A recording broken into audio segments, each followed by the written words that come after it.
I was in Washington, D.C. the night before, the day before the case was going to be heard for Jack Phillips at the Supreme Court.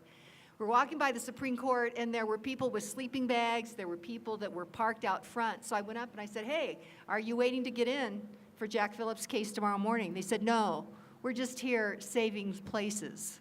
I said, for who? And they said, well, I can't tell you.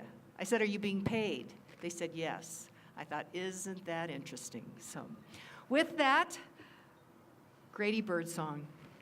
He is a Vietnam veteran, a Marine.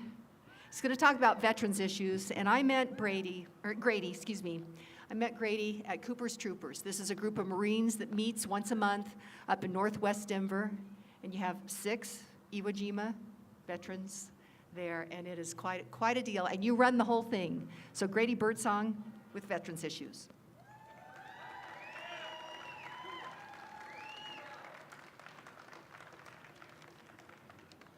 Thank you, Kim. I'm honored to be able to speak to you all here today on behalf of the Colorado veteran community. Thank you, Kim, for organizing this. What's going on in the veteran community in Colorado?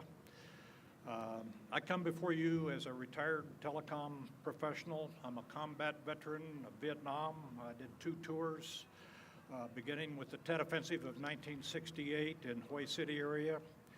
I'm now a veteran advocate and an author, and I herd grandchildren. My own youngest son served multiple tours in both Iraq and Afghanistan as a Marine infantryman, and thank you. And I lead this large group, Cooper's Troopers. We've got 6 Iwo Jima veterans with us that most of them show up every month. As advocates for our veterans, we're associated with several organizations. Let me tell you about a few of them. But first, we've got a crisis in our community. The main issue facing our kids today, and I call them kids, they're young men and women, suicides. We have 20 suicides daily, 44 attempts daily. I think it's 44,000 devastating incidents every year. We definitely have a crisis with our young people coming back from the Middle Eastern wars. Let me tell you about a few of the organizations in the Denver area that are working towards this crisis. The Rocky Mountain Hyperbaric Association for Brain Injuries, the Healing Our Heroes Fund, Colonel Bob Fisher, retired Marine, and myself became missionaries for this organization. We co-wrote a book, The Miracle Workers of South Boulder Road. And to this date, we have treated almost 600 young men and women for traumatic brain injuries and post-traumatic stress. And this is continuing.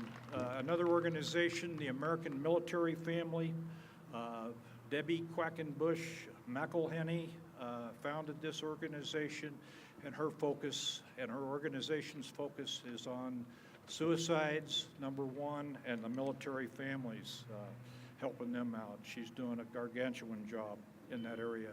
Another organization up in the Boulder area, the Warrior Storyfield Project.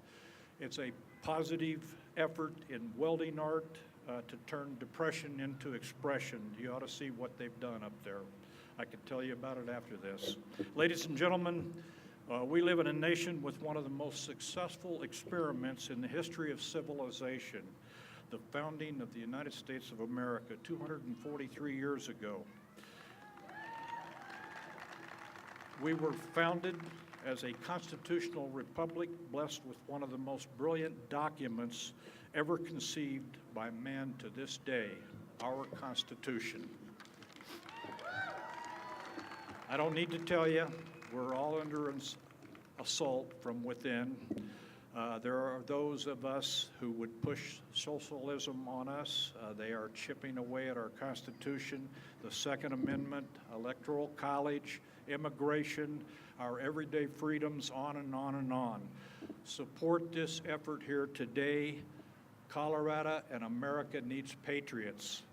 We must start pushing back and hard. These people are playing for keeps. I urge each and every one of you to go on the offense. God bless the military. God bless our veterans. God bless America. Thank you.